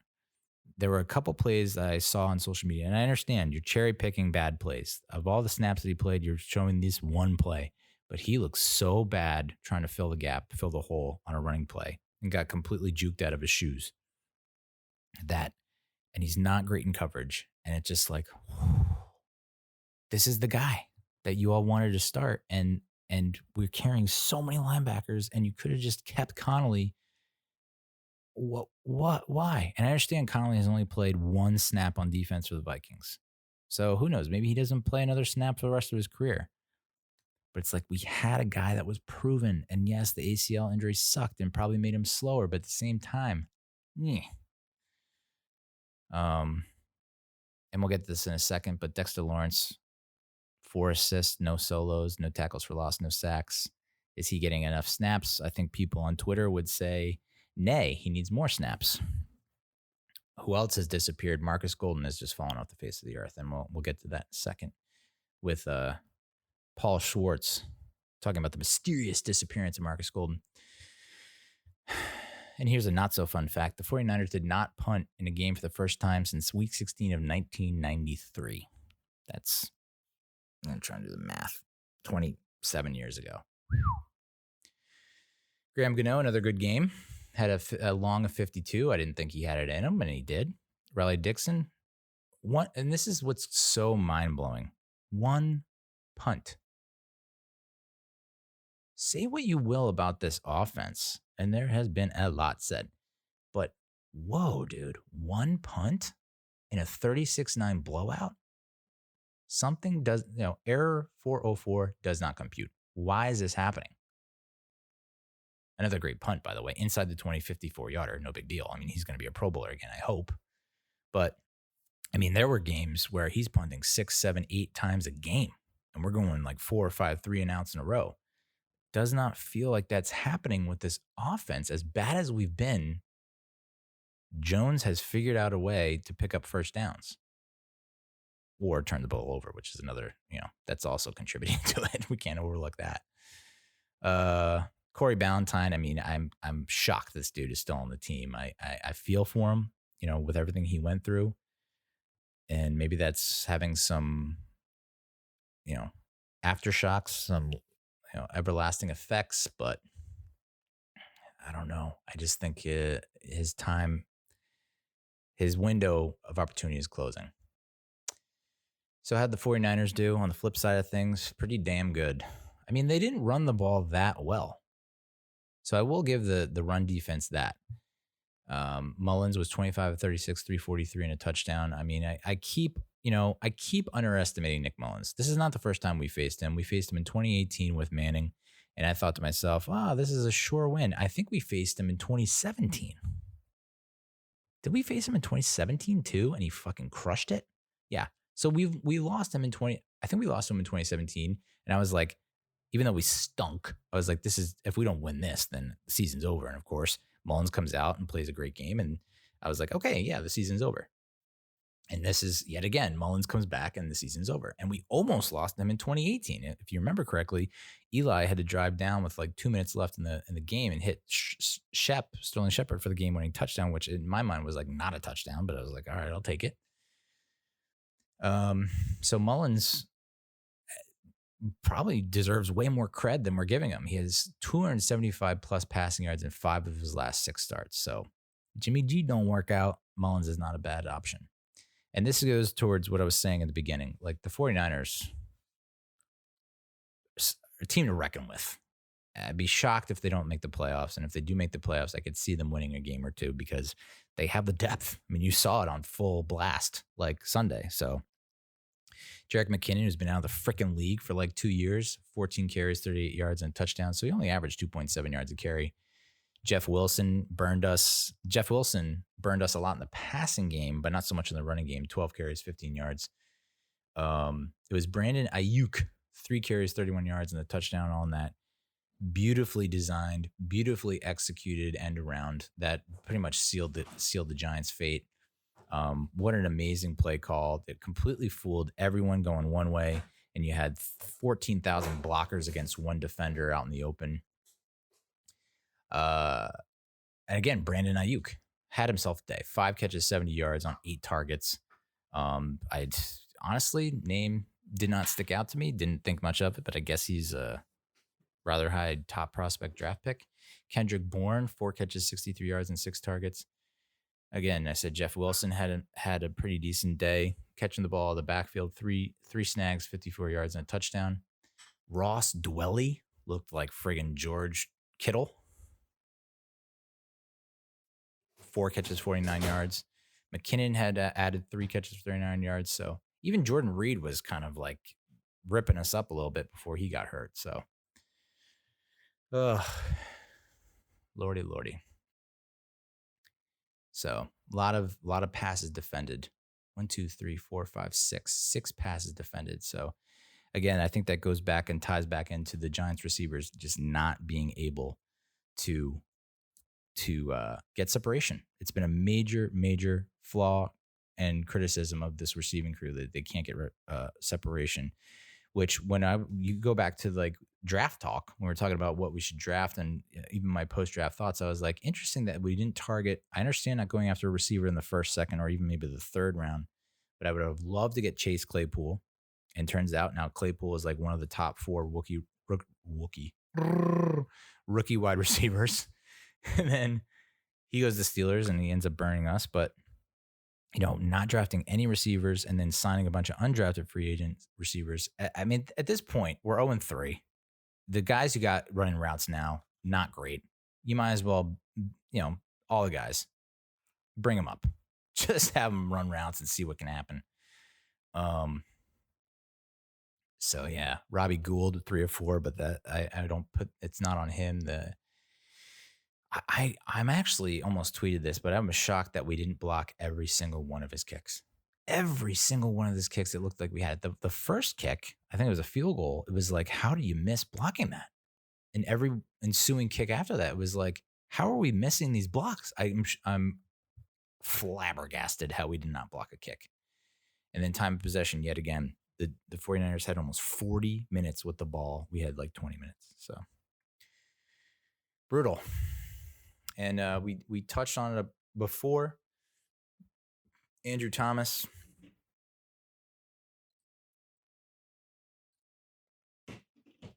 Maybe I'm too in lust with Andrew Thomas to see the real Andrew Thomas, but I just don't get the same vibe that I got from Eric Flowers. So I'm not seeing it yet. I've yet to see any video evidence of him really messing up and looking lost and getting beaten badly. I'm not seeing it yet. And although there are some numbers that PFF is putting together and a lot of stats being thrown around about how, okay, so let's take a look. How is Andrew Thomas comparing with the other top rookie offensive linemen, Tristan Wirfs, Mekhi Becton, Jedrick Wills? How is he comparing? I mean, someone tweeted this out. His stats are alarming compared to other offensive linemen. Okay. He's allowed a total of 13 quarterback pressures over the first 3 games. Okay. Not great, but they're pressures, not sacks. 9 hurries, 3 hits, 1 sack allowed. Okay. So 1 sack allowed in 3 games. Not bad. Okay. He's allowed the quarterback to get hit on 3 occasions. You'd figure there's 60 plays per game. It's 180 plays. You'd say probably more than half of those are passes. 90, 100 plus pass attempts, maybe, and 3 hits, 3% of dropbacks. I don't know. And 9 hurries. Hurries. I mean, you know what you can do with hurries, okay? You can put it in a box. Make sure you tape it, secure a mailing label, and send that shit to the moon. I do not care about hurries. So, yeah, I mean, I guess it's alarming for someone who, like, doesn't watch the games or maybe is alarmed by the word hurries. Yeah, you don't want your guy getting hit, but 3 hits, and I don't think any of them have been hard hits. Like, for instance, when Thomas gets beat for, I guess it's the only sack by Quinn in the Bears game. Quinn beats him around the corner, and he slaps Jones' wrist. The ball comes out. Is that a hit and a sack? Yeah, it sucks, but like that's not a hit, and it's not a sack. I just, I think that's people trying to get underneath Giants fans' skin and make us doubt this pick. This is not it's a no doubter for me. Only Bengals tackle and former Giant Bobby Hart has allowed more pressures through the first 3 weeks. And I guarantee if you watch the game tape on Bobby Hart, it doesn't look as good as Andrew Thomas. That is for sure. Mekhi Becton has allowed just 1 sack and 1 hurry, while his PFF grades are all above average for the season. Guess what? The guy can't stay healthy. He exited the game early against the Colts. He was not slated to play against the Broncos and had to come in as an emergency fill-in.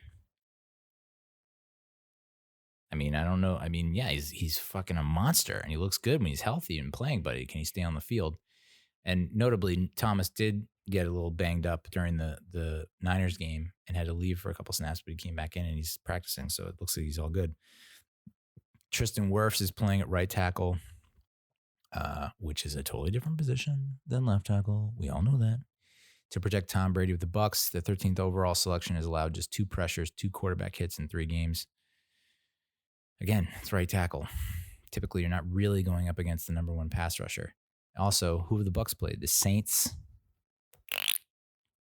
the Panthers, and the Broncos. And the Broncos were without Von Miller. So, Thomas has to play the freaking Steelers. Awesome defensive front pass rush. Bears, awesome defensive front pass rush. 49ers, okay, obviously not great with all those pieces missing. But, he's got thrown into the fire. And then Jedrick Wills, who went 10th overall to the Browns, has allowed 2 pressures with 1 sack and 1 hurry. So, yeah, if you look at just those statistics, all right, sure, fine, why not? But you can't, like, so many people thrown in the towel on Thomas already. 3 games in. And maybe I'm not watching the game correctly, and I have not reviewed the all 22 like a lot of other people, but I have not seen anything that, at least on social media, that has led me to believe that he's lost or he's getting beaten badly or that, he doesn't have promise. I'm just not seeing it.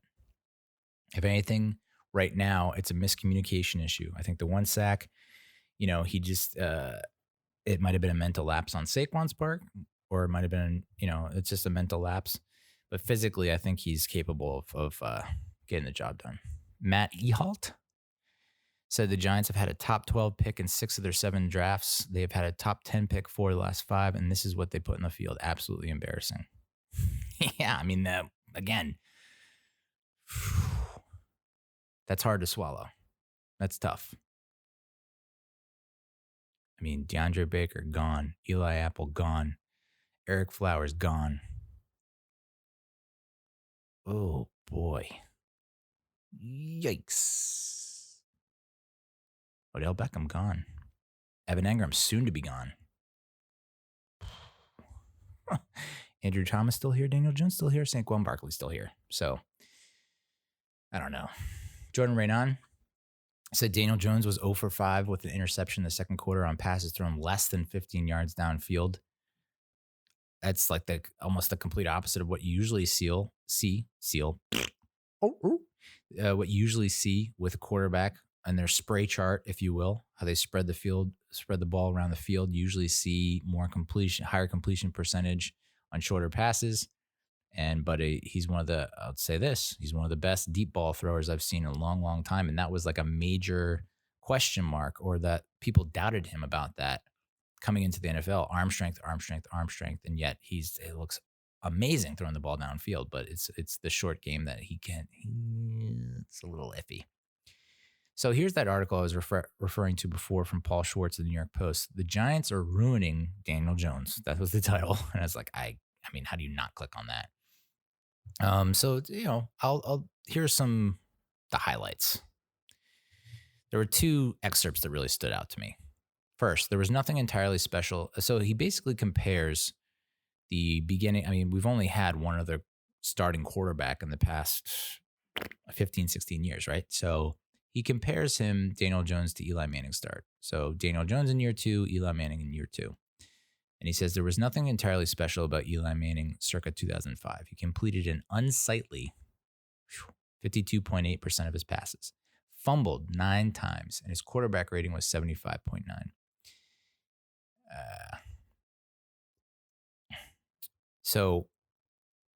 I mean, you look at those numbers and you're like, that's not a starting quarterback for a playoff team. But they went to the playoffs. They went 11-5. They went to the playoffs and they got smoked by the Panthers at home. It's one of the weeks that I just don't want to relive ever again. A lot of interesting things that happened that week. So what's the difference? Well, in 2005, Manning had Barber, who had a career high 1,800 yards. I think he total yards he eclipsed 2,000. I went to every home game that year. That was the regular season, phenomenal. I had a blast going to every home game, and we did so well. And Tiki Barber was a huge reason why. Was he the MVP that year? No, I think it went to Larry Johnson. But he had it was his best year of his career.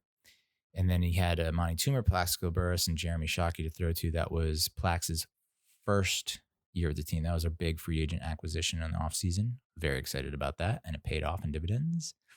Manning's had 4/5 of the offensive line from 2 Super Bowls: Kareem McKenzie, Snee, O'Hara, and Deal. And is it any wonder the Giants were the 3rd best rushing team in the league that year? Manning was sacked 28 times in 2005. How does that compare?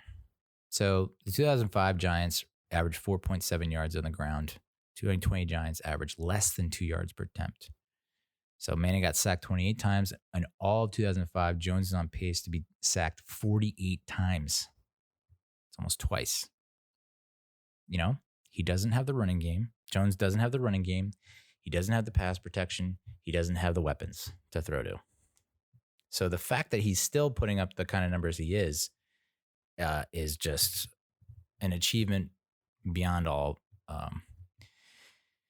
hopes and expectations. I mean, all of the offense is completely dependent. Any kind of success we have on offense is largely dependent on him generating that offense. It's not a case of like, well, we can run the ball, having an Alvin Kamara or having, some of the other weapons that are like what the Packers have with Aaron Jones and that offensive line. I mean, it's just not the same. And you look at the closest comparison to us offensively, it's the fucking Jets. who are missing Le'Veon Bell and a bunch, like 3 or 4 of their starting receivers, and they have a bunch of injuries along the offensive line. And so Darnold doesn't look great. But look at what Darnold is putting up with that kind of surrounding. And then look at what Jones is putting up with a fairly similar environment. I think Jones still comes out on top. So yeah, he had a bad game. And it's going to be bad until the offensive line figures it out. Unless the coaching staff has a revelation and is like, actually, we need Lemieux at center and Gates at right tackle. Or we need to sit Hernandez down and put Lemieux at left and Zeitler at right and blah, blah, blah. It's just like you got to, at some point, and it seems like they're not going, there was some indication that they might play around with the offensive line, but it looks like from what offensive line coach Mark Colombo said, that that's not going to be the case, that they're going to stick with what they have and just figure it out. But at some point, you got to be like, let's just play around. We're not going anywhere. We're not going to get any worse. It's like almost impossible. So let's just tinker. Let's tinker. So yeah, just as the Jets are ruining Sam Darnold, the Giants are ruining Daniel Jones. And you have to think that anything at this point, it's looking like we're going to finish less than 6-10 or 7-9, which was the hope, which was a lot of fans thought that was a realistic expectation. If we go, 0-16, I cannot see Mara, despite everything that's happened, I cannot see Mara being like, yeah, sure, bring back Gettleman for another season. But then on the flip side, I see people defending Gettleman again, and I'm no longer like a Gettleman defender, but I can kind of see their perspective, where it's like, so you're going to bring in another GM who's going to try and tear everything down again and build it up his own way and bring in another whole set of players that have to get acclimated to the schemes and whatnot. It's like this rebuild is just, it's like the money pit. It's just like we brought in one contractor and he totally fucked it up. He overcharged us and fucked it up. And then we brought in another contractor and he's using all the wrong materials and like it's falling apart. And so now we have to bring in a third it's just like at some point, I don't know what to do. I don't even know what to do at this point. And then the final, before we get to the preview with the Rams, The Mysterious Downfall of Markus Golden, which sounds like a movie title. This is also from Paul Schwartz. We've said multiple times, he's the first Giants linebacker since LT in 90 to have to reach 10 sacks in a season. And the first Giant at any position since 2014 to have 10 sacks in a season. He's just playing 29. He's playing less than 30% of the snaps, fewer than Carter, Fackrell, and Zimenez.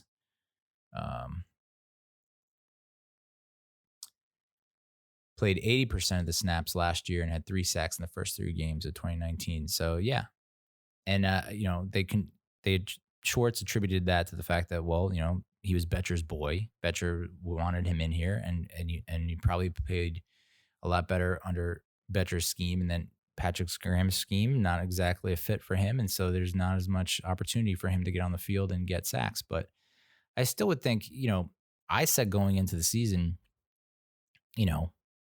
he seems to be a pass rush specialist on third down, so let's use him in a pass rush situation on third down. Is that happening? I'm not so sure.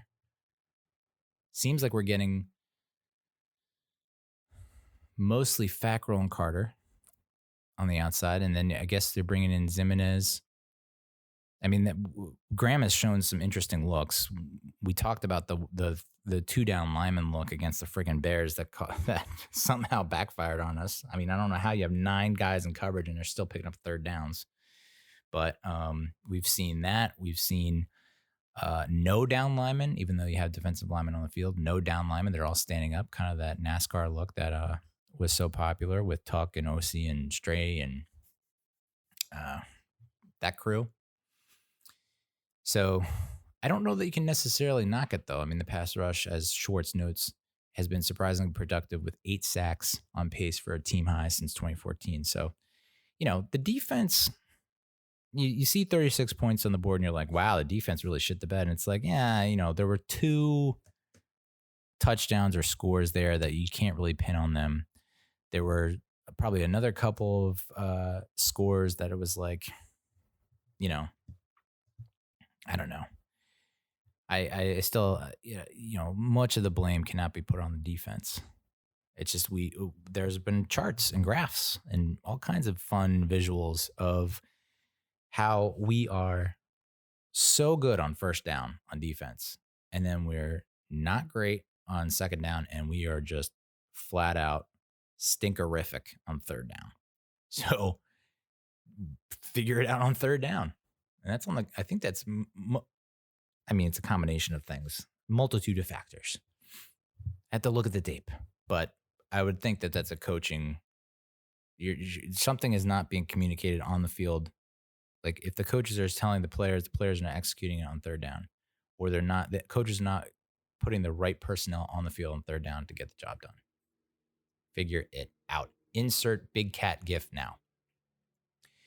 All right, so let's preview the Week 4 game against the Los Angeles Rams. This is a loss. Just flat out say it. Like, we're not going to win this game. It's a guarantee. And I know some people out there are like, oh, you're doing the reverse con. Very nice. Like, oh, nice. The reverse jinx. Very nice, Neal. I see right through you. Yeah. No, I'm not. This is a loss. And even against the spread, this is a loss. I think the spread was 11.5. It might have moved to 12. I would take it. Whatever it is, just take it. The Rams are going to fucking run all over us in this game.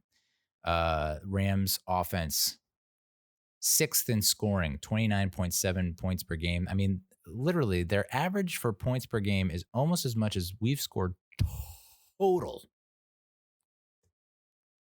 Ugh. The Rams are 4th in rushing yards. They're 3rd in total yards and first downs. They're 2nd in rushing touchdowns. They're 1st in net yard per pass attempt. They're 1st in third down percentage. And that last one is really the killer because we stink, like I just mentioned in recapping the previous week and just the 2020 season overall. We just can't get off the field on third down. We just can't do it. And we're probably towards the bottom in third down percentage, and they're at the top. So I'd imagine we're going to see a lot of third downs.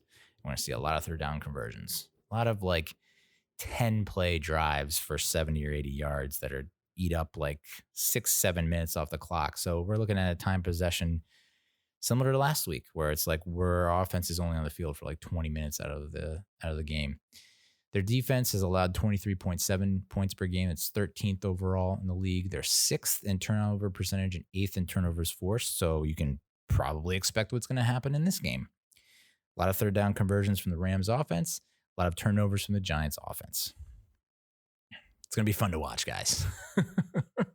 4:00 start. Mark it down.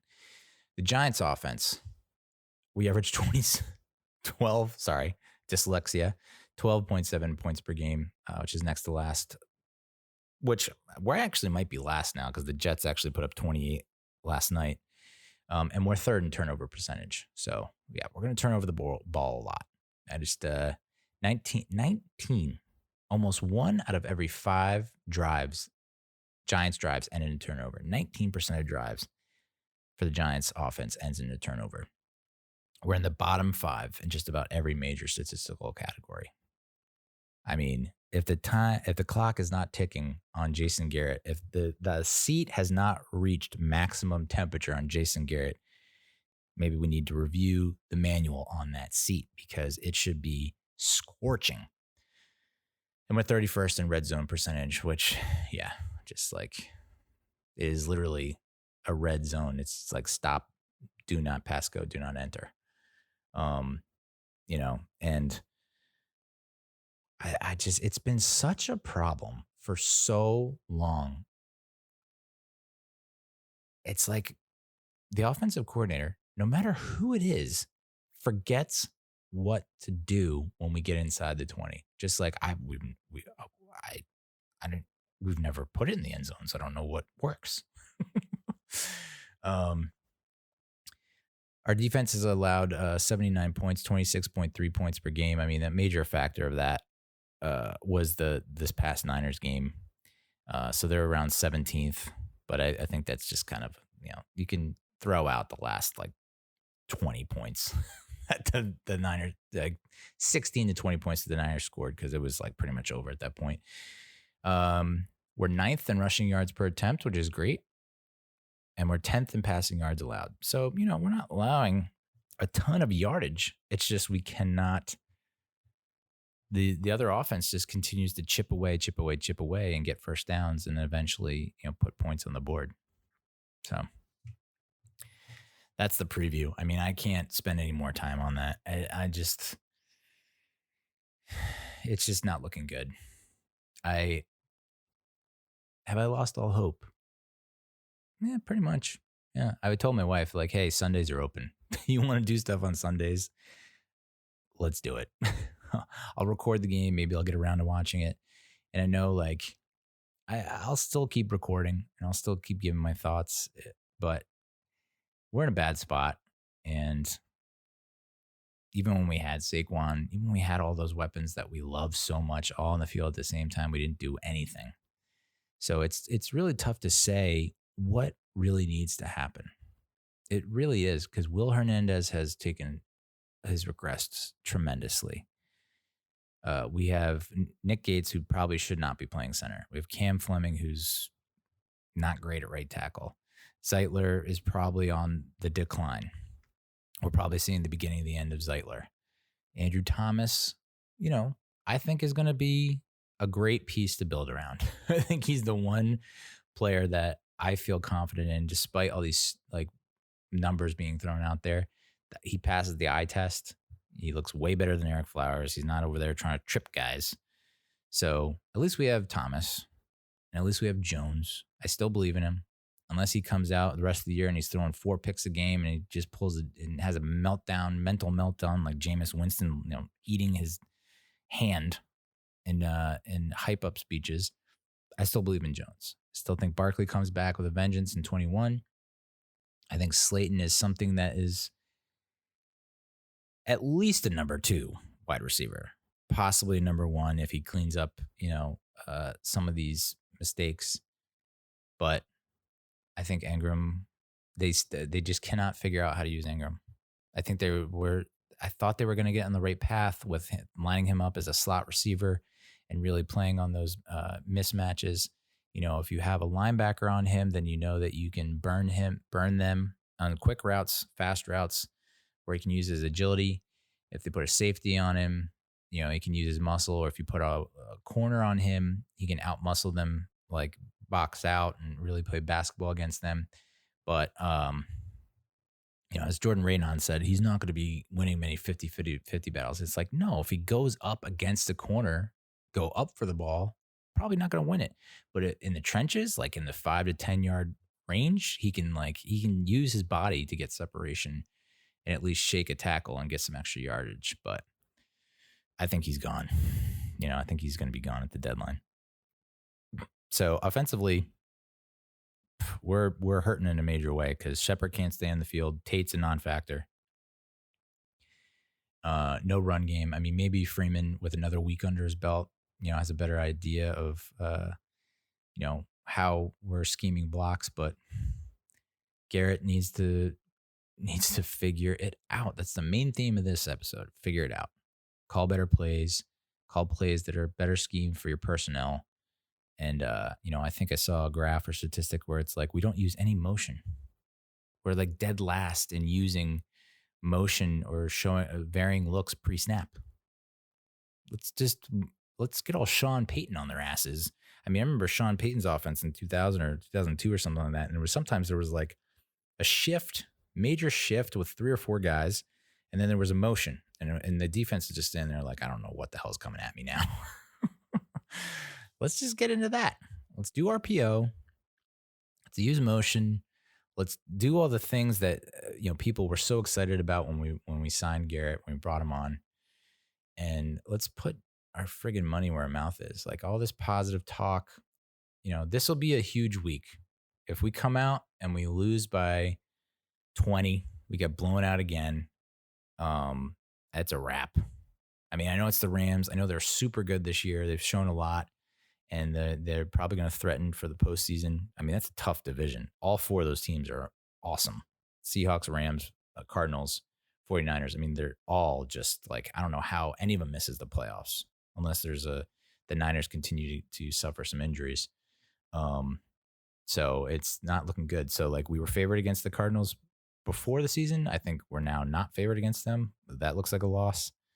I don't, there's someone tweeted out, taking a look at the schedule ahead, where do you have the Giants winning their first game? And I wrote September 12th, 2021.